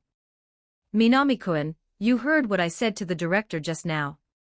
She fixed her gaze on the Minami Yuji in front of her, her voice pausing for a beat, and very earnestly opened her mouth. I'm very grateful to you, but I also hope you won't hold it against me. Her gratitude toward Minami Yuji was sincere. At their earlier encounter, those words from Minami Yuji had truly saved her. And naturally, the hope that Minami Yuji wouldn't hold it against her, that feeling was real, too. It was precisely because of those words of his that she had truly come to have expectations for this audition. Because Minami Yuji had said so. He absolutely would display the most perfect form of the role of Shimizu Kawahiko. There was no way she could possibly end up feeling disappointed. So she was not going to give Minami Yuji any preferential treatment whatsoever. This was the most basic respect she could show toward those words of his. But by the same token, Fukuyama Makoto was also worried that her overly blunt words might hurt the child in front of her, a child who was only 8 years old. She wanted to say something more. But the words, having come to the tip of her tongue, stalled there. Because she had seen it. The movement of the black-haired Koyaku in front of her. No injury at all, and not the slightest hint of any reproach. He merely smiled, and lightly nodded his head. Even Director Kondo, off to the side, somehow inexplicably caught his intent. Bring it on. A very simple meaning. Yet one that contains something impossible to put into words: confidence. Confidence in his own ability. Minami-kun, this child of yours really is just. Fukuyama Makoto could no longer keep the corners of her mouth in check. Once again, she sighed inwardly. The black-haired Koyaku in front of her really was a singular child. Always able to move her like this. Helplessly, and yet inescapably. Without a moment's hesitation. The very moment the script was flipped open. The audition was beginning. It's all because of you. If it weren't for you, that person would never have. Her voice rang out, spitting out the line. I broken but running, as a work of popular literature, was actually not all that complicated in its story structure. 5 years after the female lead, Shimizu Chiko, had given birth to Shimizu Kawahiko, who had a congenital brain defect. Her husband, on account of Shimizu Kawahiko's congenital defect, had heartlessly cast aside both his wife and child on the grounds that they were dead weight and useless waste. And taking this as the catalyst, Shimizu Chiko came to hate her child with all-consuming intensity, believing he was the one who had caused her husband to abandon her. But as time passed, she was gradually moved by Shimizu Kawahiko's emotions different from those of ordinary people, yet incomparably pure, moved, and saved by him. And the very scene playing out right now was the scene where Shimizu Chiko, after being abandoned by her husband, having to raise the child alone, and on top of that work part-time at a convenience store, was in a moment of emotional collapse. Bring it on. Minami-kun. Show me what you've got. Having delivered her line, Fukuyama Makoto raised her eyes. And then, her gaze locked into place. Without any setup. Without any preparation. Minami Yuji's somewhat heavy breathing rang out. And the performance had already begun. His body pitched forward, first in an unnatural stumble, then heavily fell to the floor. That sense of weightlessness made one feel as though somebody really had given him a shove. At the same time, that easy, composed presence he had carried just a moment ago, that of a Koyaku, vanished in an instant. Shimizu Kawahiko's clumsiness, hurt, and unease surfaced on his face. Shimizu Kawahiko was nothing more than a 5-year-old child. With his congenital brain defect, he was by nature incapable of thinking through anything overly complicated. He didn't understand what he had done wrong. Why had Mommy suddenly pushed him down? Why was Mommy so angry? These were all things he didn't really understand. And so he could only half tilt his head upward, his small body trembling, a touch panicked, a touch flustered, as he looked at the mother before him. Those big eyes, too, had grown moist. Beneath the incandescent lights. Those eyes that ought, by all rights, to have been ignorant and uncomprehending, yet quietly, as though shining outward with light. Fukuyama Makoto's breath, without her even realizing, was held. Her breath had been seized. Seized by the Koyaku in front of her. But the scene was still going on. Don't call me Mommy. Get the hell out of here. Her voice still reading out the line, in that even, flat, uninflected tone. Yet Mommy, Mommy. On stage, Minami Yuji was calling out softly. The summer night was very quiet. The motion sensor light at the street corner came on, then went off, then came on again. Shimizu Kawahiko, locked out the door, gently patted at the door. He didn't dare use any real strength. Because Mommy had once told him, when you knock on the door, don't use too much strength.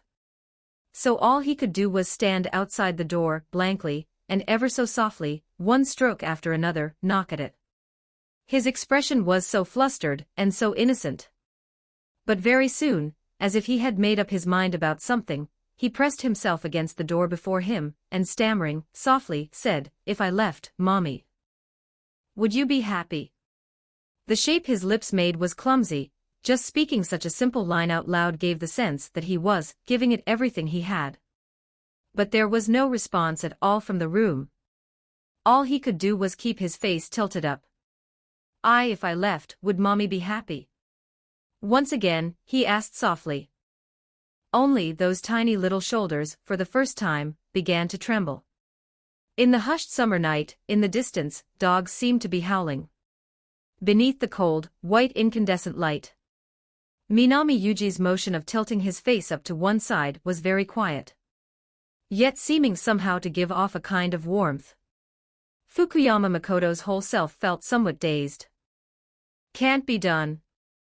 Hard to act." This sort of remark, over these past days, she had heard far too many, heard so many that her ears had gone numb with it. As though every single person in the whole world had been pessimistic about this Shimizu Kawahiko audition. As though the entire world had had its objections to the character she had created. And she herself, silently, had chosen to accept this. But what the heck? So all of that was just lying to me after all. Fukuyama Makoto pressed a hand against her mouth. Because isn't it being done just fine, right here, can be done after all, can't it? She gazed at the koyaku in front of her. At some point she hadn't noticed.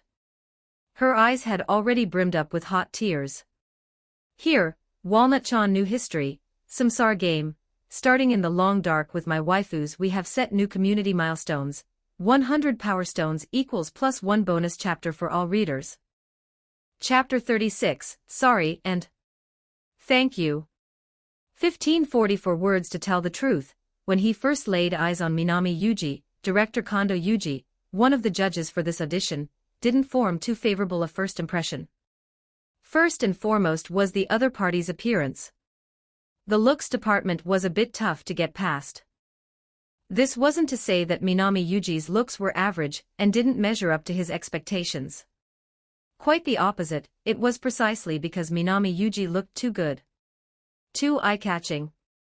That was what caused him to diverge so greatly from the Shimizu Kawahiko he had pictured in his impression. Because for the kind of half-disabled role like Shimizu Kawahiko, a character with a congenital brain defect, compared with handsome, or adorable, the first impression one ought to give the audience really should be one of uglying up. This was a fairly common technique in film, in order to more directly let the audience watching the film feel that this character's body had some impairment to it, they would pick actors whose looks weren't too eye-catching. But this Minami Yuji was just far too well-proportioned in his looks. Red lips, white teeth, fair and healthy complexion, and those big eyes were positively bright and spirited.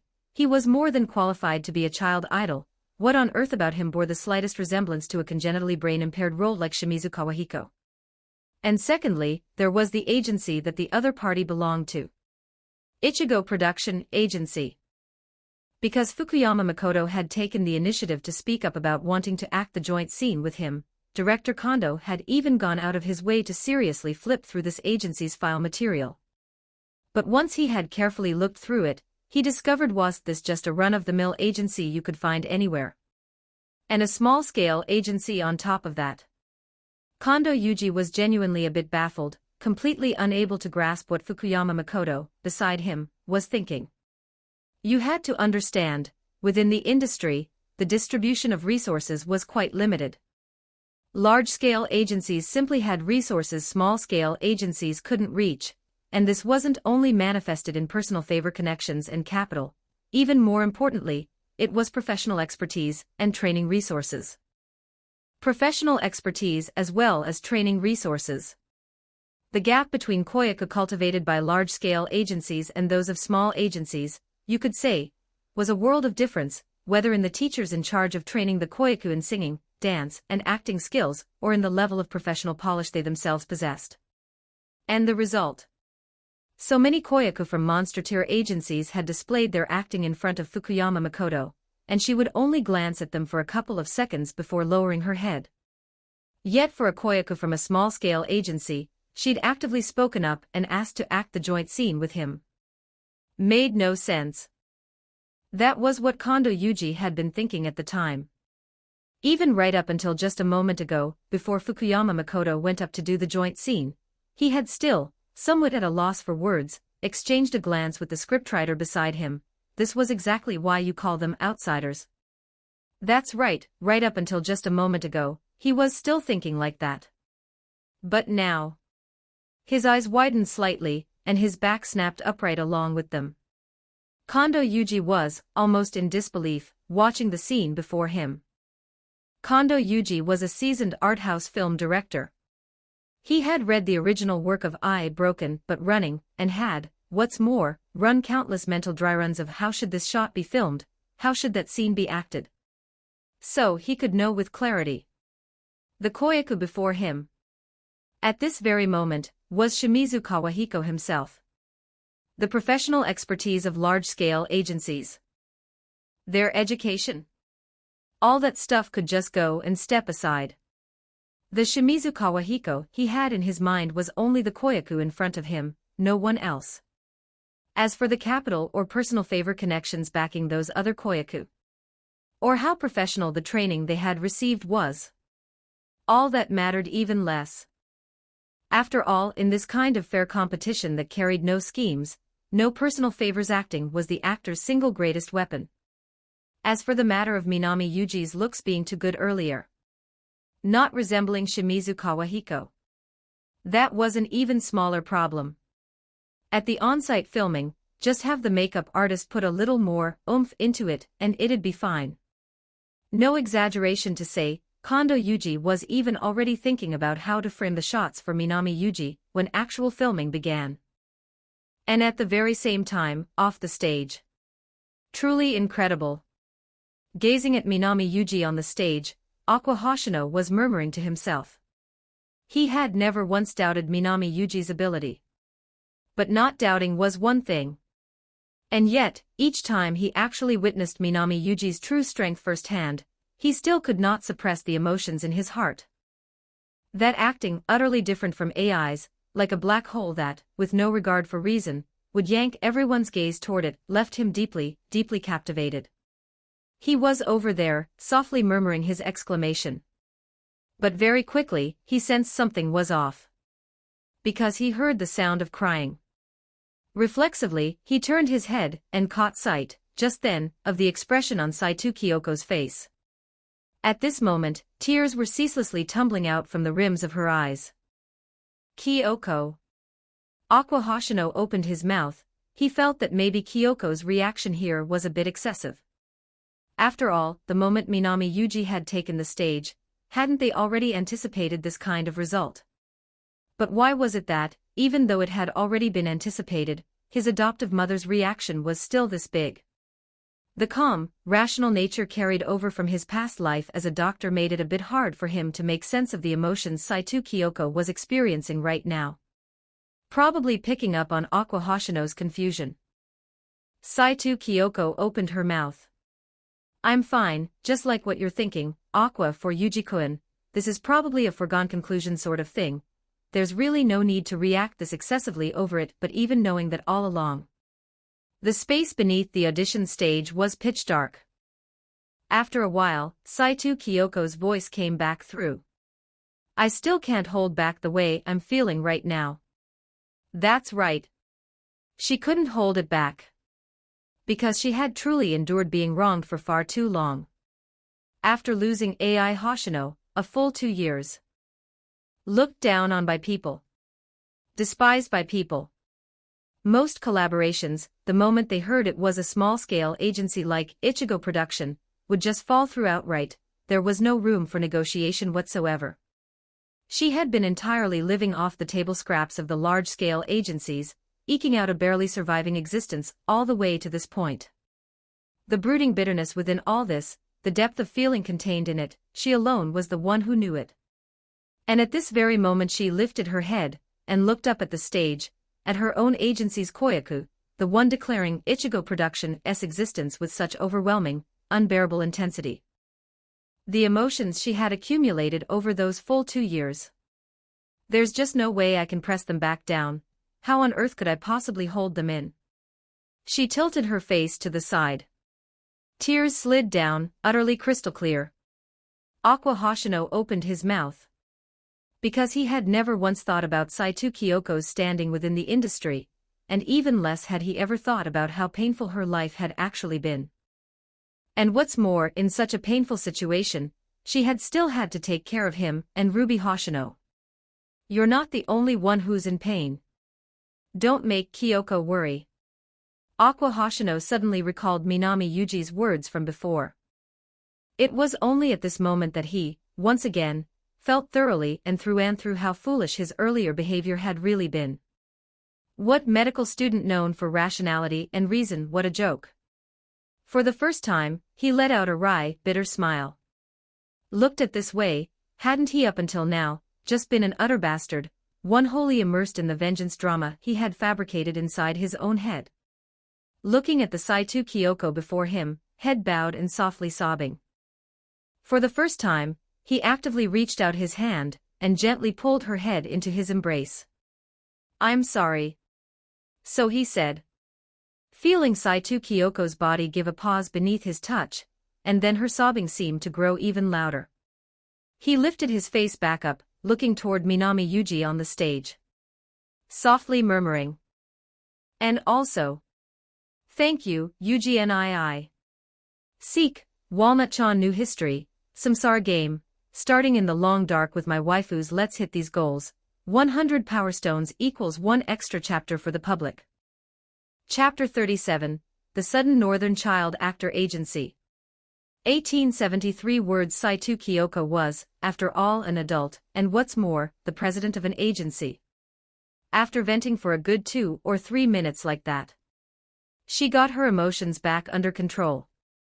Dabbing at the tears at the corners of her eyes with a tissue, she spoke up, a little embarrassed. Aqua, I'm sorry, letting you see me looking so unsightly. It's nothing.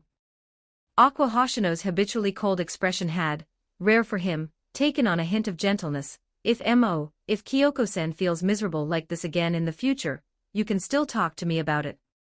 Saito Kyoko was momentarily stunned and then, smiling, gave a small nod. She had picked up on the slight shift in how Aqua Hoshino addressed her, but she wasn't in any rush. After all, she had already waited out 2 whole years, a little more time on top of that didn't matter. What mattered most was that Aqua himself was able to let go. The two of them stayed like that, gazes locked together for a little while.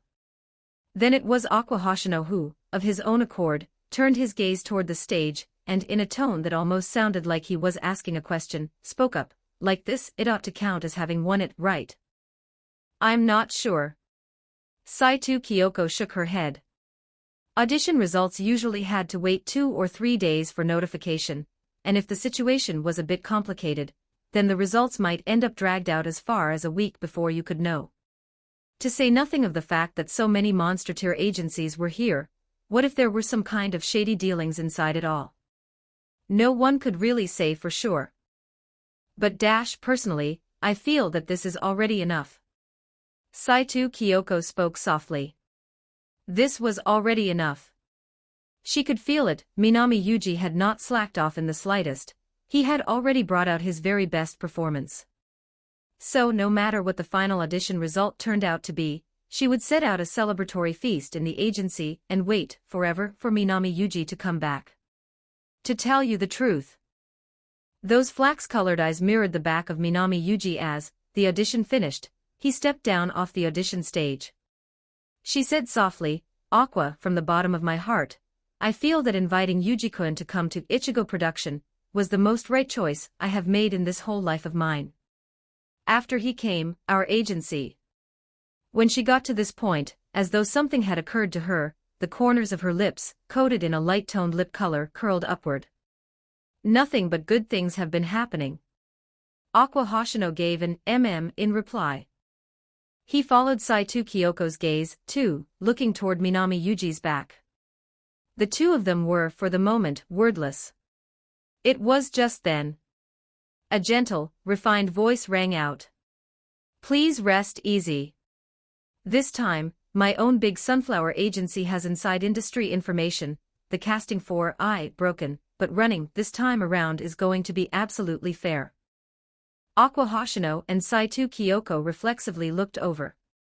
It was only then that they noticed, at some point a girl with a head of black hair had quietly come to stand right beside them, looking at them with a gentle smile. Sakurajima Mai. There was no need at all to deliberately rifle through her memory for the name. The identity of the Koyaku in front of her surfaced in Saito Kyoko's mind in an instant. Because this was a genuine celebrity, the genius Koyaku, Sakurajima Mai. She had appeared in all sorts of films and TV dramas, and her astronomical name recognition was such that it wouldn't be an exaggeration to say 70% of the Japanese population knew her name. It was just, why had the other party come over to greet them of her own initiative? This was the one thing Saito Kyoko genuinely could not figure out. Bear in mind, their Ichigo production agency and Big Sunflower agency didn't have so much as a sliver of a cooperative relationship. Probably having seen through Saito Kyoko's thoughts. A smile of remarkable maturity surfaced on Sakurajima Mai's childishly rounded face. This is indeed our first time meeting, but I have a very strong impression of your agency's Minami Yuji. Back at the last She and Him audition, I felt he was a child with considerable aptitude, and this time. As she spoke, she looked toward the direction of the audition stage. Even though Minami Yuji had already stepped down, she couldn't help once again sending her gaze toward the spot where he had just been standing. It was just as though the spot where Minami Yuji had stood still bore the residue of his personal magnetism, that demonically beautiful magnetism, capable of pulling every single gaze toward itself. His exaggerated acting really is just the same as always, isn't it? She let out a long breath, speaking with feeling.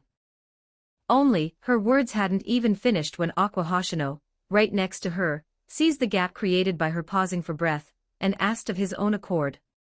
Setting that aside, what did Sakurajima-san mean just now by absolutely fair? At her adopted son's behavior of cutting in like that, Saito Kyoko clapped a hand to her forehead. She was a bit at a loss for words. After all, on a normal day, Aqua Hoshino did at least maintain a basic level of politeness toward other people. But she also kind of got it now. As long as anything involving Minami Yuji was involved, this guy would put that streak of bluntness from his essential nature right out on display. Fortunately, Sakurajima Mai didn't mind his behavior. On the contrary, hearing his words, she narrowed those big eyes of hers, and the corners of her mouth turned slightly upward. That, you mean? She opened her mouth, smiling. It's exactly what the words say, this audition is absolutely fair. There isn't going to be any inside dealing. If it were a normal day audition, mixing in a bit of the dirty dealings of adults would be pretty normal, since the industry was, after all, an enormous society built on personal connections. But today was different. The agencies and the troupes present here, whichever one of them you cared to pluck out, didn't they all belong to the absolute top tier of the industry?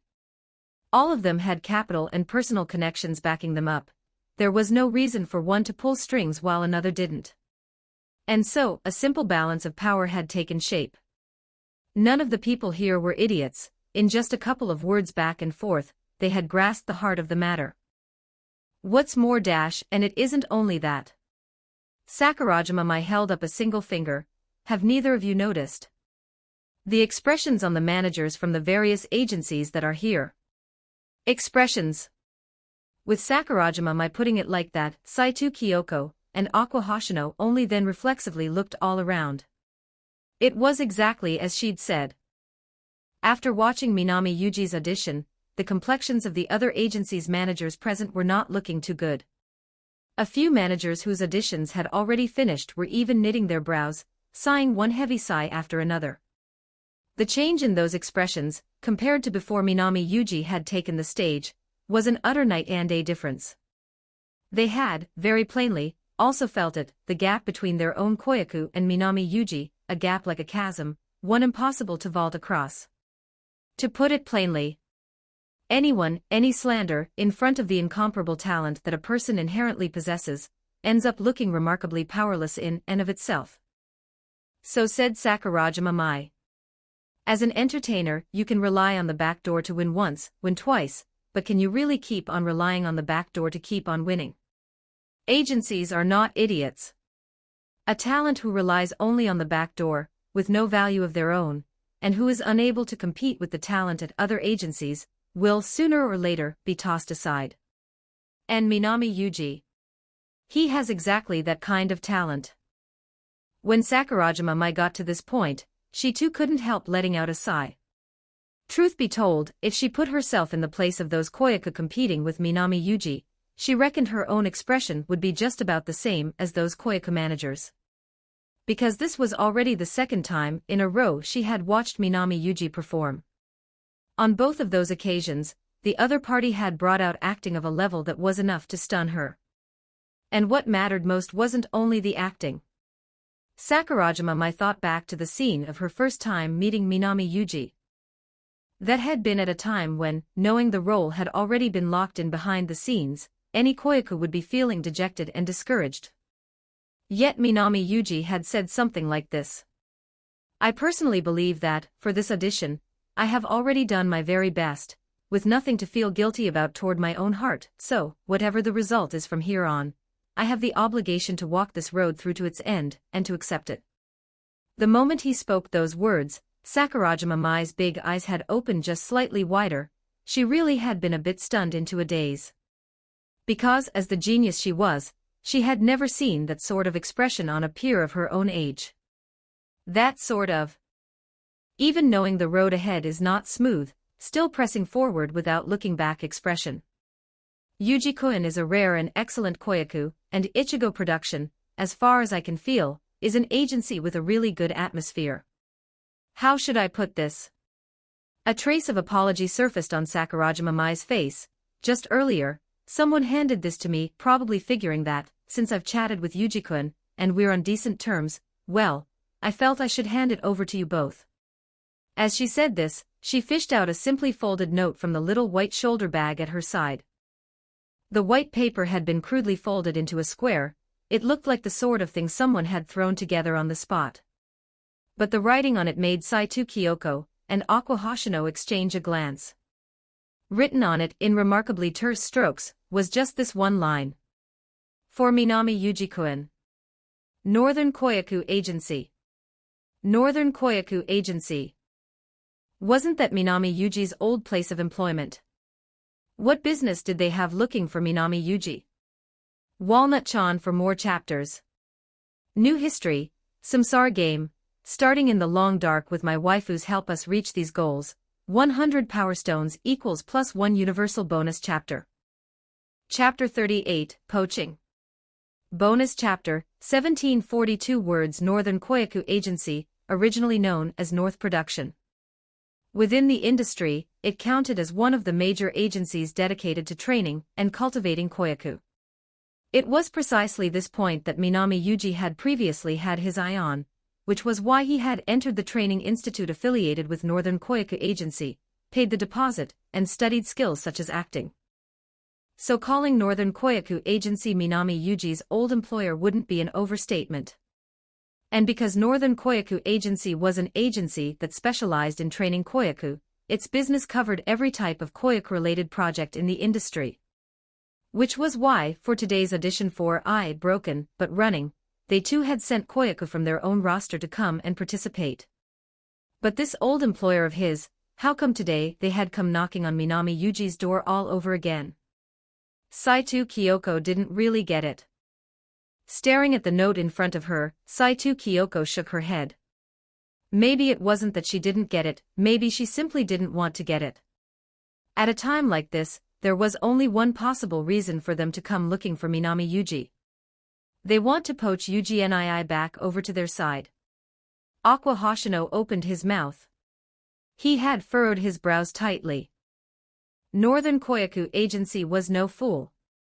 Quite the opposite, as a large-scale agency that had managed to grow up within the industry on the back of a relatively single-focus Koyaku business, it absolutely had something special about it. Minami Yuji's performance today had absolutely caught the attention of someone over there. And taking into consideration that Minami Yuji had previously been a Koyaku under their banner, and that Ichigo Production was, on top of that, a small-scale agency. They had clearly hatched some sort of crooked little scheme. But isn't this just way too unreasonable? Saito Kyoko clenched the note in her hand tight. She would admit it, in the beginning, she had been the one who first poached Minami Yuji, on that point there was no question. But to put it another way, if back at that time she hadn't poached Minami Yuji, the other party right now would, in all likelihood, because of his family's tight financial situation, have already stopped being a Koyaku altogether. And what's more, the one who had originally looked down on Minami Yuji's talent wasn't that very same Northern Koyaku agency. Otherwise, how could she have obtained Minami Yuji's agency transfer contract so easily? It simply wouldn't have been possible. Because, from the very start, Northern Koyaku agency had never signed any formal commercial cooperation contract with Minami Yuji.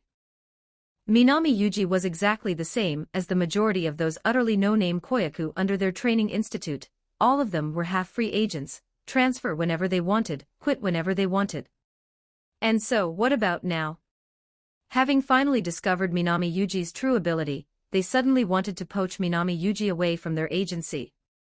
What kind of joke was that? If you'd known things would turn out the way they have now, then what the heck were you doing before? Did they really think the world worked out that nicely for them? Saito Kyoko pressed her lips tightly together. I'm sorry for bringing this kind of thing over to you. Likely having picked up on the shift in Saito Kyoko's expression, the Sakurajima Mai standing beside her opened her mouth, full of apology. She was a Koyaku belonging to Big Sunflower Agency, and strictly speaking, she actually had no connection whatsoever to Northern Koyaku Agency, nor any obligation to go and do this sort of people-offending dirty work on their behalf. But as already mentioned earlier, the industry was an enormous web of personal connections. Her manager, that is to say, her mother, was on fairly good terms with the manager from Northern Koyaku Agency. Under this layer of relationships, no matter how unwilling she was on the inside, all she could do was swallow back her disgust, play the role of the unwelcome messenger, and bring this thing over. It's nothing of the sort. The fact that Sakurajima-san would be willing to hand over a piece of news this important to us is already something we're very grateful for.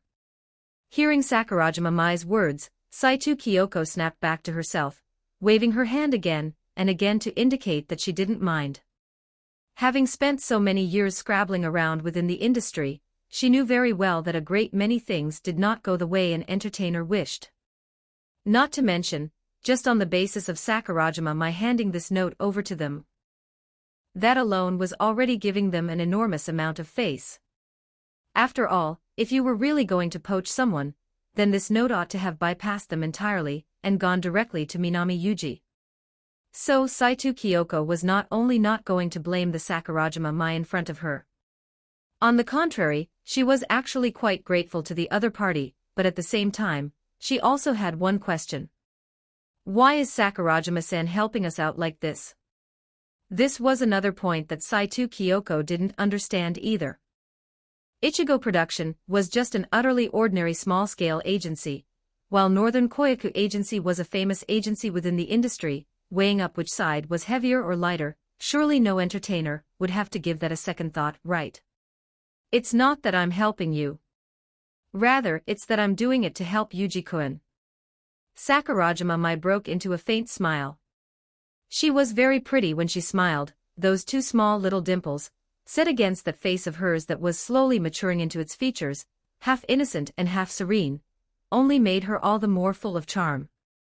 Help Yuji-kun? Sakurajima Mai nodded her head.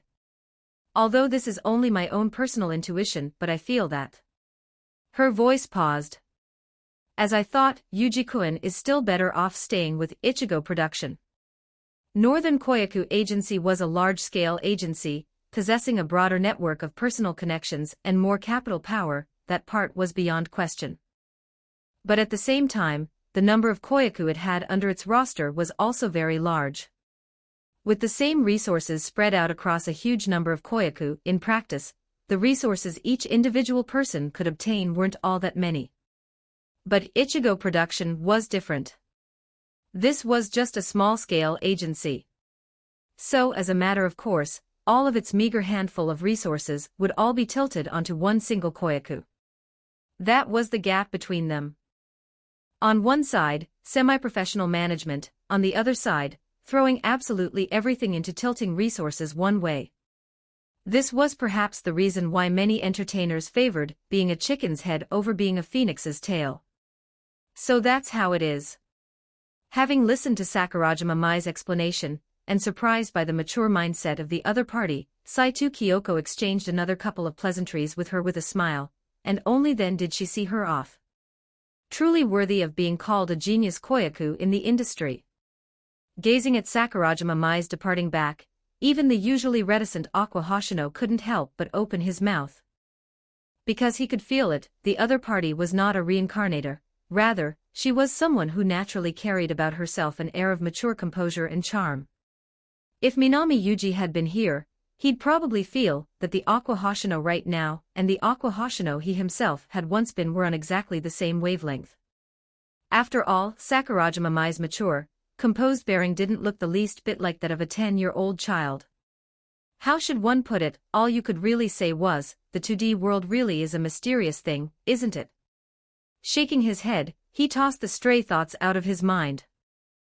Aqua Hoshino turned his gaze back to the note in front of him, and opened his mouth. How should we handle this? How exactly should they handle this note from Northern Koyaku Agency? After all, you didn't even need to read what was inside. It was bound to be content asking Minami Yuji to come back to Northern Koyaku Agency. How to handle it?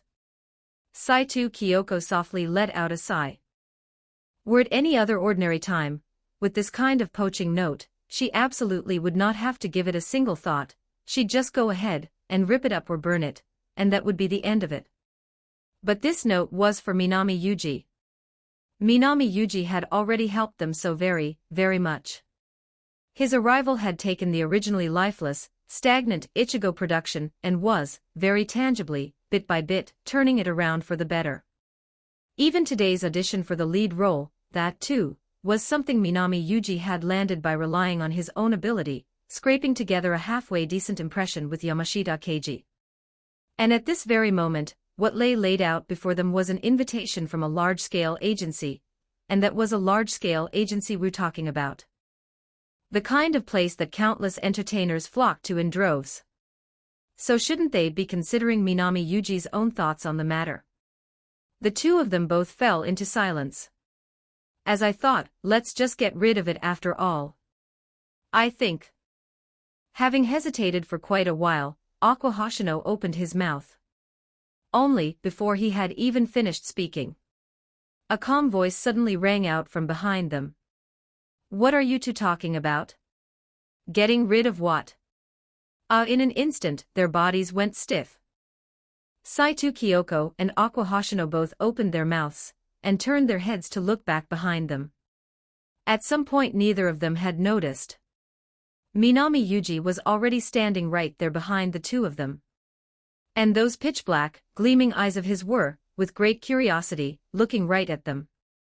Read more, Walnut-chan New History, Samsara Game, starting in the long dark with my waifus. Help us hit our community goals. 100 Power Stones equals +1 bonus chapter for everyone. Don't forget to like and subscribe to Novels Wonderland.